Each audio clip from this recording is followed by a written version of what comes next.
মহান হিন্দু বামুন শ্রী শ্রী সায়কানন্দ কলকাতার অলিপাবে গিয়ে বিফ স্টেক খেয়ে ফেলেছেন। বাবরে,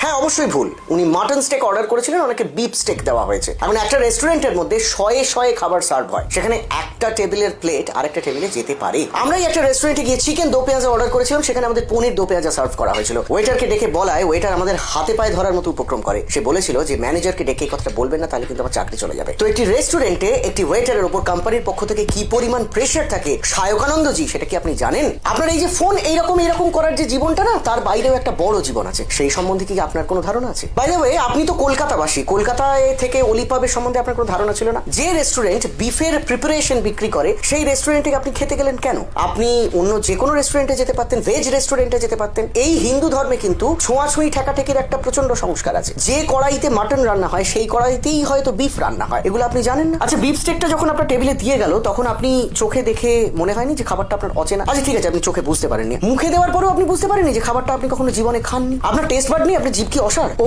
সরি, পাব না, তার মানে বোধহয় নেশাগ্রস্ত ছিলেন, ওই অবস্থায় খেয়েছেন, তো ওই জন্য বোধহয় বুঝতে পারেননি। কিন্তু ভিডিওটা করতে ভুলেননি কিন্তু। আচ্ছা, আপনি এই যে পাবে যান, নেশা টেশা করেন, আপনি যে এত ধর্মপ্রাণ মানুষ, ব্রাহ্মণ মানুষ, আপনার ধর্ম আপনাকে এগুলো অ্যালাউ করে? আপনি ওখানে ওয়েটারকে ঝাঁঝ মেরে বলছেন, জানেন আমি ব্রাহ্মণ সন্তান। ব্রাহ্মণ মানে জানেন? ব্রাহ্মণ মানে যার ব্রহ্ম জ্ঞান আছে। আপনার আছে নাকি? মোটেই নাই, ঘন্টার মাথা। আপনার ভ্লগগুলো দেখলে